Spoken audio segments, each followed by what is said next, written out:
वक्फ कानून को लेकर सोमवार को सुप्रीम कोर्ट ने अपना अंतरिम आदेश सुनाया। जो आदेश 22 मई से पेंडिंग था, यानी कि रिजर्व किया गया था, उसको सोमवार को सुना दिया गया। और कोर्ट के आदेश में जो सबसे महत्वपूर्ण रहा वो ये कि जो नया कानून बनाया गया था वक्फ बोर्ड का संशोधन के बाद, उसमें पूरी तरीके से रोक लगाने से साफ तौर पर सुप्रीम कोर्ट ने मना कर दिया।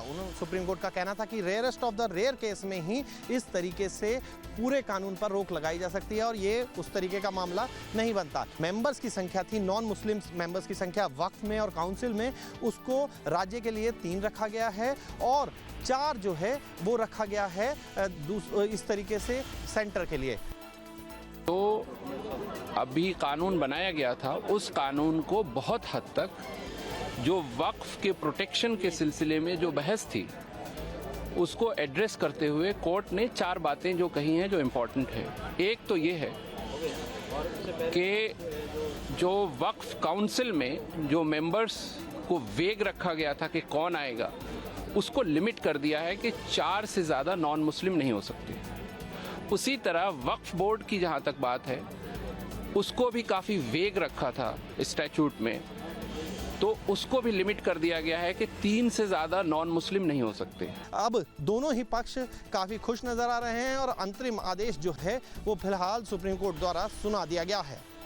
वीडियो जर्नलिस्ट मुकेश झा के साथ मोहित बख्शी, न्यूज़ नेशन, दिल्ली। राजधानी दिल्ली में एक बार फिर रफ्तार का कहर दिखा और एक BMW कार ने एक डिप्टी सेक्रेटरी लेवल के अधिकारी की जान ले ली। दरअसल मामला रविवार का है, जहां दिन में डिप्टी सेक्रेटरी नवजोत सिंह जो थे वो अपनी बीवी के साथ गुरुद्वारे गए थे और वहां से जब वो वापस लौट रहे थे, उस दौरान धोला कुआं के पास कैंट इलाके थाने के इलाके में ये हादसा हुआ और वहां पर तेज रफ्तार से आ रही जो BMW कार थी, उसने नवजोत सिंह की जो बाइक थी, 2 व्हीलर पे सवार होकर गए थे, उस पर टक्कर मार दी, जिसके बाद वो डिवाइडर से टकराई और गाड़ी भी पलट गई। और बाइक के दोनों ही लोग जो थे, संदीप कौर जो नवजोत सिंह की पत्नी बताई जा रही है, उनको भी इस हादसे में चोट आई, लेकिन नवजोत सिंह को जब तक अस्पताल ले जाया गया तब तक उनकी मौत हो गई। लेकिन सबसे महत्वपूर्ण ये है कि नवजोत सिंह को और उनकी पत्नी को 22 किलोमीटर दूर लगभग GTB नगर के पास एक नर्सिंग होम में ले जाया गया था। न्यू लाइफ नाम का हॉस्पिटल है। सवाल ये खड़े हो रहे हैं कि क्यों इतनी दूर ले जाया गया। नवजोत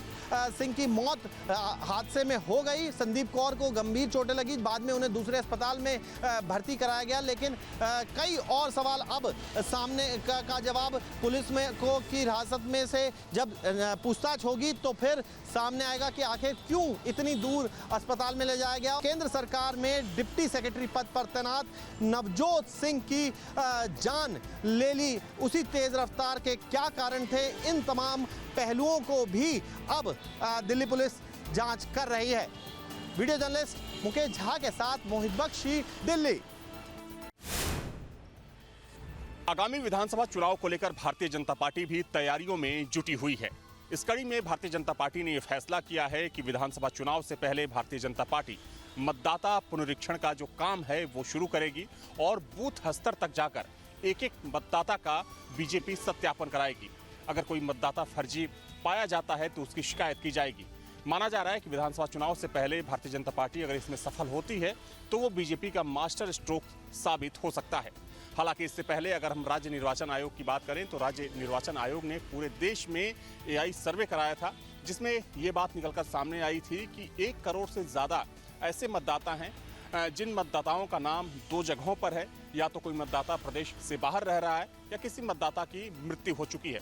हालांकि ये सर्वे अगले साल होने वाले पंचायत चुनाव को लेकर कराया गया था, जिसके बाद सभी जिलाधिकारियों को निर्देशित किया गया था कि मतदाता सत्यापन का काम शुरू किया जाए और उस सत्यापन का काम शुरू हो भी गया है।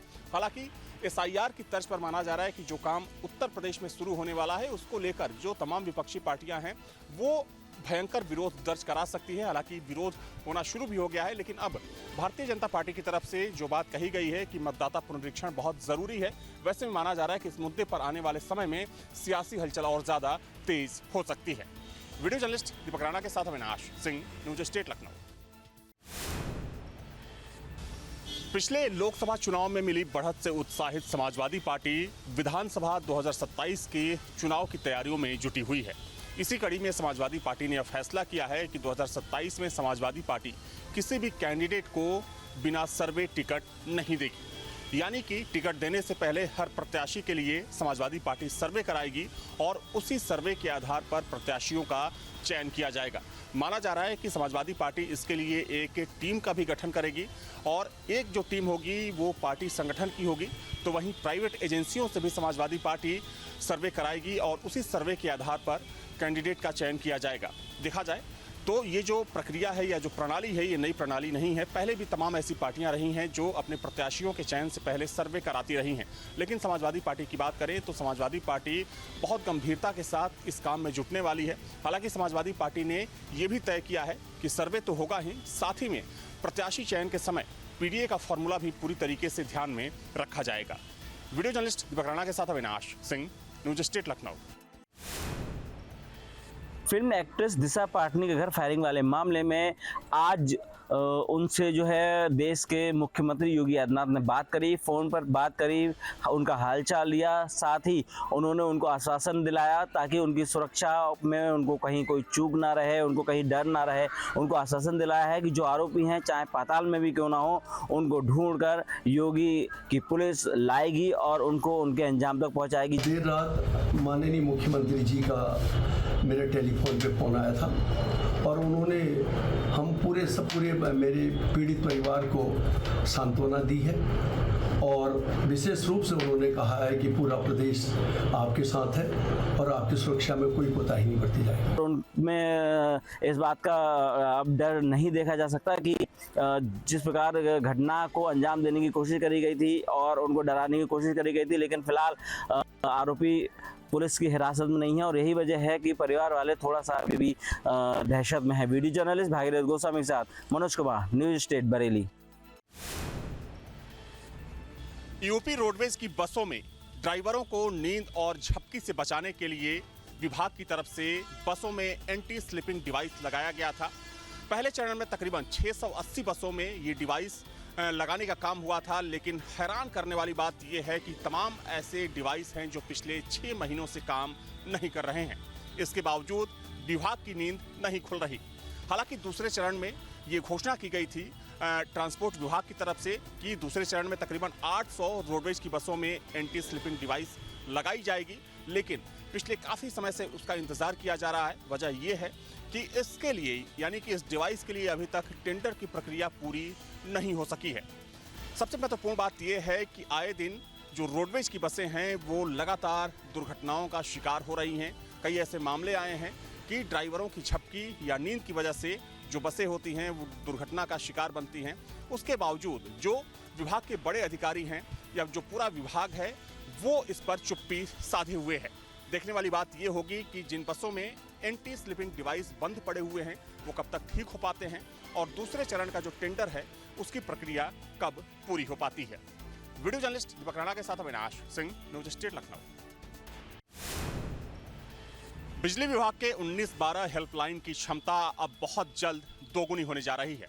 माना जा रहा है कि नई व्यवस्था लागू होने के बाद जो उपभोक्ता हैं उन्हें बिजली नेटवर्क से निजात मिलने वाली है, क्योंकि आमतौर पर अभी देखा जाता है कि अगर कोई बिजली उपभोक्ता 1912 पर कॉल करता है तो उसे काफ़ी देर तक इंतज़ार करना पड़ता है, तब जाकर किसी कस्टमर एग्जीक्यूटिव से बात हो पाती है, जिसकी वजह से आए दिन उपभोक्ताओं को तमाम समस्याओं से रूबरू होना पड़ता है। माना जा रहा है कि हुसैनगंज से जैसे ही आशियाना में 1912 का ऑफिस शिफ्ट होगा उसके बाद जो मैन पावर जो संख्या है वो बढ़ाई जाएगी, जिसके बाद आने वाले समय में बिजली उपभोक्ताओं को इससे राहत मिलने वाली है। देखा जाए तो अगर हम बिजली उपभोक्ताओं की बात करें तो बिजली उपभोक्ताओं की ये शिकायत रहती है कि अगर वो हेल्पलाइन पर कॉल करते हैं तो कई बार ऐसा होता है कि उन्हें 10 से 15 मिनट तक इंतज़ार करने के बाद भी किसी व्यक्ति से हेल्पलाइन नंबर पर उनकी बातचीत नहीं हो पाती है, जिसकी वजह से उनकी समस्या का निदान नहीं हो पाता है और मजबूरन उन्हें वहां पर खिड़की पर जाकर अपनी समस्या बतानी पड़ती है।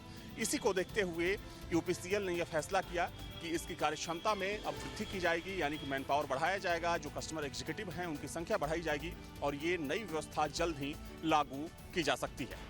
वीडियो जर्नलिस्ट दीपक राणा के साथ अविनाश सिंह, न्यूज स्टेट लखनऊ। झारखंड के हजारीबाग में पुलिस को बहुत बड़ी सफलता प्राप्त हुई है। आपको बता दें कि हजारीबाग थाना क्षेत्र के पतरी पीरी में 3 नक्सलियों का मुठभेड़ हुआ है। तीनों नक्सलियों के बारे में कहा जाता है कि तीनों इनामी नक्सली थे। एक नक्सली 1 करोड़ के थे, दूसरे नक्सली 25 लाख के थे और तीसरे 10 लाख के थे। लोग का सूचना मिला था कि कुछ नक्सली लोग हैं गुरगर थाना क्षेत्र में हजारीबाग जिला के अंतर्गत रहने की सूचना मिला था। उसी बेसिस पर ऑपरेशन हमने लॉन्च किए थे। उसमें कोबरा बटालियन का टीम और जो अपना झारखंड पुलिस का टीम शामिल थी। आज मॉर्निंग सुबह लगभग 4:30-5 बजे के बीच में जो उसी सूचना के आधार पर हम लोग जो फोर्स गया था तो एक चेंज ऑफ फायर हुआ। उसके पश्चात जो सर्च अभियान के दौरान ये पाया गया है कि 3 शव बरामद हुआ है। उसमें 3 शव में एक को तो पहचान हुआ है सहदेव सोरेन है जो सेंट्रल कमेटी मेंबर हैं, और एक है रघुनाथ हेम्ब्रम है वो सैक्स सदस्य हैं, स्पेशल एरिया कमेटी के सदस्य हैं, और एक है राम केलावन है ये जोनल कमेटी मेंबर है। ये तीनों का लाश बरामद हुआ है और 3 AK-47 बरामद हुआ है। जो सीसी मेंबर है ये 1 करोड़ का इनामी है। जो रघुनाथ हेम्ब्रम है 25 लाख इनामी है। वो जो राम केलावन है 10 लाख इनामी है। इनके बारे में बताया जाता है कि बिहार और झारखंड में इनका आतंक का पर्याय बना हुआ था, जो कि आज पुलिस, हजारीबाग पुलिस और कोबरा बटालियन के द्वारा यह ऑपरेशन किया गया। योगी सरकार के विकसित यूपी अभियान ने अब रंग दिखाना शुरू कर दिया है। पिछले 1.5 से 2 हफ्तों की बात करें तो सिर्फ 1.5 से 2 हफ्तों में सरकार के पास तकरीबन 1.5 लाख से ज़्यादा सुझाव आए हैं। और सबसे हैरानी की बात यह है कि इसमें सबसे ज़्यादा जो सुझाव आए हैं वो ग्रामीण क्षेत्रों से आए हैं। अब तक जो 1.5 लाख सुझाव सरकार के पास आए हैं उसमें 1 लाख से ज़्यादा सुझाव जो हैं वो ग्रामीण इलाकों से आए हैं, जबकि 50,000 के आसपास जो सुझाव आए लोगों के वो शहरी इलाकों से, यानी कि शहर के लोगों ने 50,000 के आसपास अपने सुझाव सरकार के पास भेजे हैं। वहीं आपको बता दें कि सबसे ज़्यादा सुझाव जिन क्षेत्रों के लिए आया है उसमें एजुकेशन, कौशल विकास मिशन, इसके अलावा AI यानी कि आर्टिफिशियल इंटेलिजेंस पर लोग बढ़ चढ़कर वहां पर सुझाव दे रहे हैं। सबसे महत्वपूर्ण और चौंकाने वाली बात यह है कि ग्रामीण क्षेत्रों से जो सुझाव आ रहे हैं उसमें लोग AI और ChatGPT को लेकर लगातार बात कर रहे हैं, यानी कि लोगों के अंदर जागरूकता बढ़ रही है AI और ChatGPT को लेकर, या यूं कहे कि तकनीक को लेकर, टेक्नोलॉजी को लेकर। चूंकि सरकार ने लक्ष्य रखा है कि 2047 तक उत्तर प्रदेश को एक विकसित राज्य बनाना है, और न सिर्फ विकसित राज्य बनाना है बल्कि देश का नंबर 1 राज्य बनाना है। और जो अर्थव्यवस्था का लक्ष्य रखा गया है उसके हिसाब से सरकार ने लक्ष्य तय किया है कि 2047 तक यूपी की जो अर्थव्यवस्था है वो $6 ट्रिलियन की होनी चाहिए, और इसके लिए तमाम प्रयास भी सरकार की तरफ से शुरू किए जा चुके हैं। वीडियो जर्नलिस्ट सूफी खान के साथ Avinash Singh, news state, Lucknow. Social media platforms में अक्सर बंदर के द्वारा लोगों की चीजों को छीनते हुए वीडियो वायरल होते हैं, लेकिन जनपद हमीरपुर के मौदाहा कस्बे से बंदरों का ऐसा सनसनीखेज कारनामा सामने आया है जिसकी चर्चा अब चारों ओर हो रही है। दरअसल जनपद के मौदाहा कस्बे के मुख्य बाजार में बैठे एक दुकानदार की गुल्लक से 10,800 रुपए के पैसों का बंडल बंदर चुराकर भाग गए, जिसके बाद बंदर को उसी दुकान के टीन शेड में बैठे हुए देखा गया। बंदर ने उन पैसों के बंडल को दुकान के ऊपर से ही लुटाना शुरू कर दिया। पैसों की बारिश को देखने के बाद वहां लोगों की भीड़ जमा हो गई और बंदर के द्वारा लुटाए जा रहे पैसों को भीड़ ने लूटना भी शुरू कर दिया। हालांकि इस बीच दुकानदार अपने पैसों को वापस लेने की कवायद में जुटा रहा।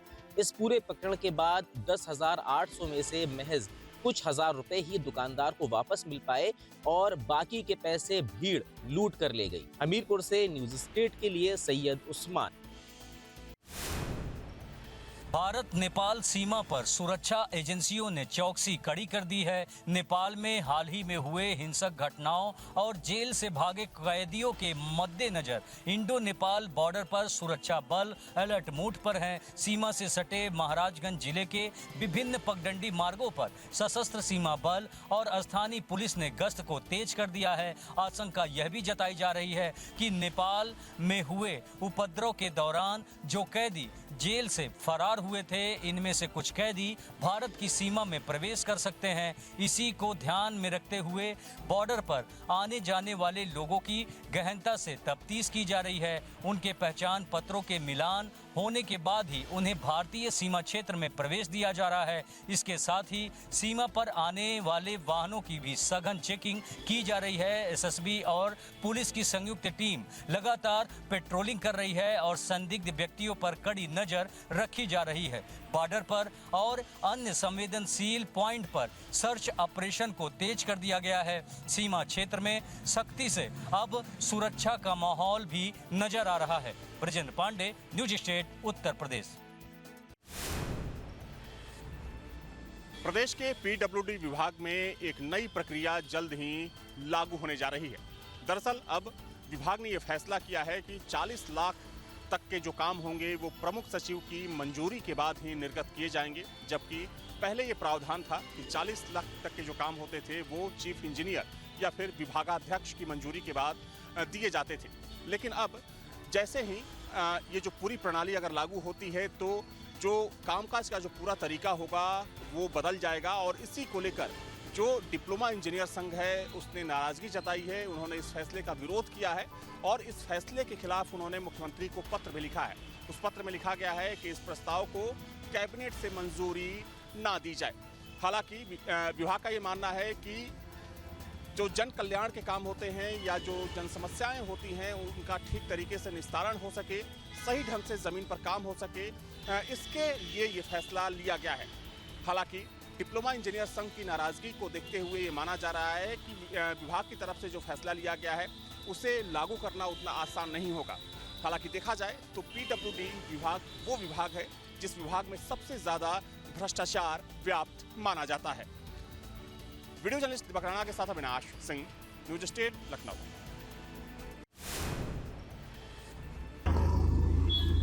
जनपद जौनपुर के लाइनबाजार थाना क्षेत्र स्थित सिहीपुर रेलवे क्रॉसिंग के समीप आज बीती रात ट्रेलर और यात्रियों से भरी डबल डेकर बस में भिड़ंत हो जाती है, जिसमें मौके पर 4 की मौत और 9 घायल बताए जा रहे हैं। वहीं इस बस में कुल 50 यात्री बताए जा रहे हैं। बताया जा रहा है कि यह बस जो छत्तीसगढ़ से अयोध्या के लिए, उसके बाद वाराणसी काशी विश्वनाथ दर्शन के लिए निकली हुई थी।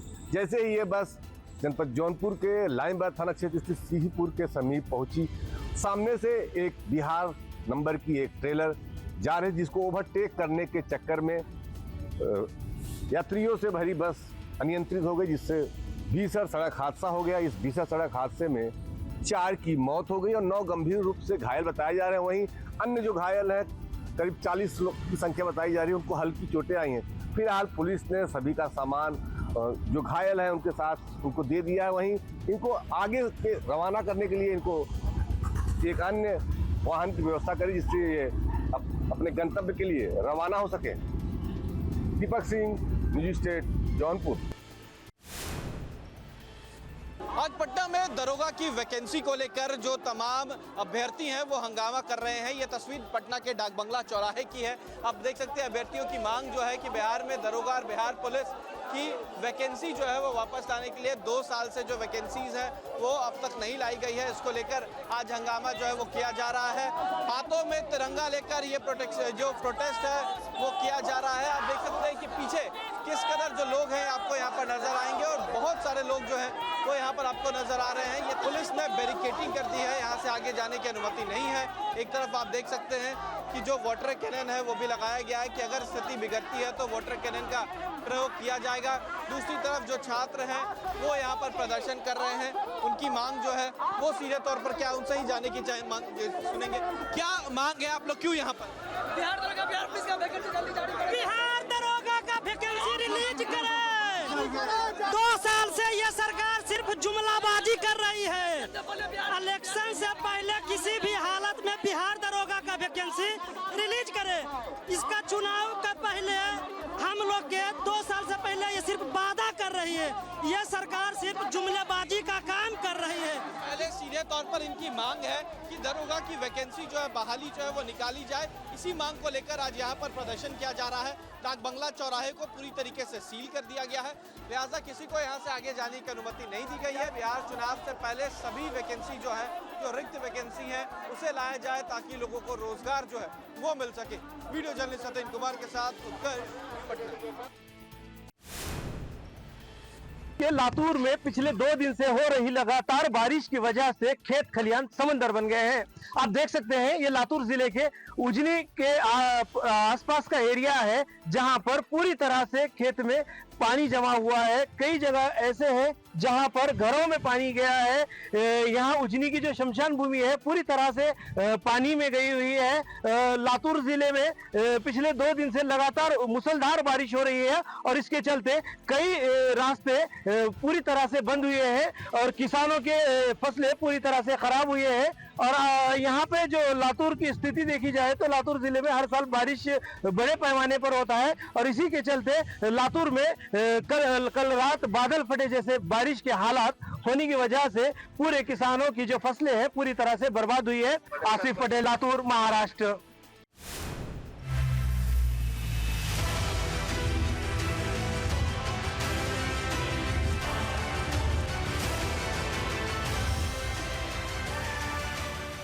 जहाँ भक्ति है हर शब्द में, कथाओं में छुपे हैं दिव्य रहस्य और ज्योतिष देता है जीवन को दिशा। धर्म से जुड़ी हर बातों को जानने के लिए हमारे चैनल स्तुति को सब्सक्राइब करें। चैनल पर जाने के लिए इस लिंक पर क्लिक करें।